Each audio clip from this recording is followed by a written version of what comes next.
Salah satu proklamator kita, Bung Hatta, dikenal dengan gaya hidup yang sederhana. Sampai pada akhir hidupnya, Bung Hatta tidak dapat pernah memiliki sepatu Bailey yang diidam-idamkannya. Padahal sepatu Bailey adalah sepatu yang bergengsi pada tahun 1950-an. Sikap sederhana yang ditunjukkan Bung Hatta sesuai dengan pengamalan Pancasila, terutama A. Sila pertama, B. Sila kedua, C. Sila ketiga, D. Sila keempat, atau E. Sila kelima. Dalam kasus ini, yang perlu digarisbawahi adalah salah satu sikap yang ditunjukkan oleh salah satu pemimpin kita adalah kesederhanaan. Bila kita pilih dari beberapa sila dalam Pancasila, sikap sederhana sangat mendekati pada pengamalan sila ketiga. Dalam sila ketiga, salah satu butirnya berbunyi adalah mementingkan kepentingan umum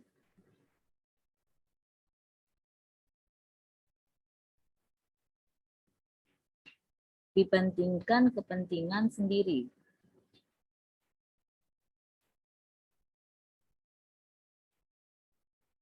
Sebagai seorang pemimpin, Bung Hatta telah menunjukkan sikap yang lebih mementingkan kepentingan umum daripada kepentingan dirinya sendiri. Hal ini tercermin dalam salah satu butir dalam sila ketiga. Berikut penjelasannya. Sikap sederhana yang ditunjukkan Hatta sesuai dengan pengamalan sila ketiga, karena sebagai salah satu proklamator yang pernah mencicipi posisi penting dalam Republik, Hatta menjunjung tinggi gaya hidup sederhana yang dapat menjauhkan diri dari sikap atau keinginan memperkaya diri sendiri atau korup. Perbuatan ini adalah cerminan bagaimana Hatta tidak mementingkan kesejahteraannya sendiri, tetapi lebih mementingkan kesejahteraan rakyat. Jadi sudah jelas untuk soal ini, sila yang paling benar adalah C, sila ketiga. Selanjutnya,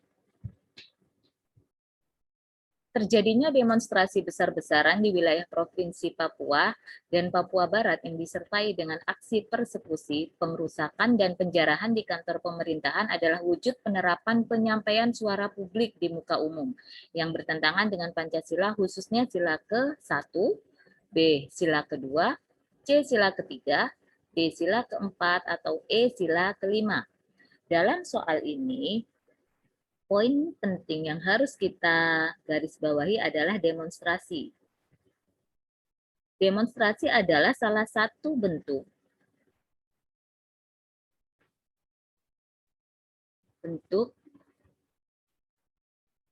cara mengemukakan pendapat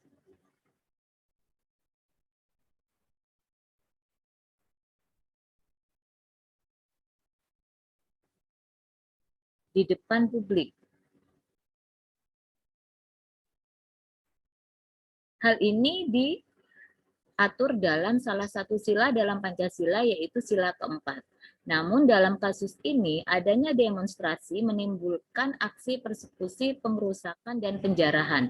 Sehingga bisa disimpulkan bahwa kasus ini melanggar salah satu butir dalam Pancasila, yaitu sila keempat. Negara Indonesia adalah negara demokrasi yang disimbolkan dalam sila keempat Pancasila, ditandai dengan kebebasan berpendapat di muka umum.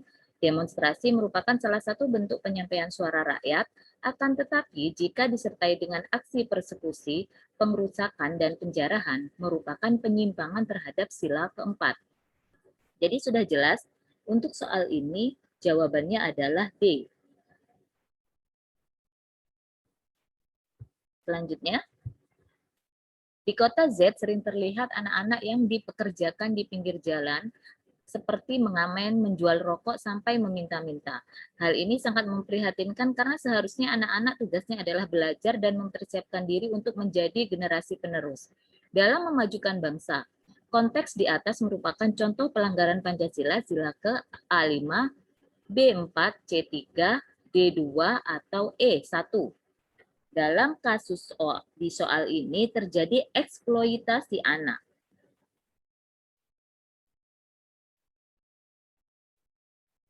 Eksploitasi anak berupa mempekerjakan anak sebagai pengamen,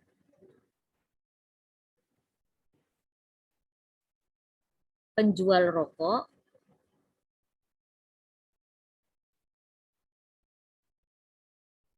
serta meminta-minta. Hal ini sangat bertentangan dengan sila dalam Pancasila, yaitu sila kedua.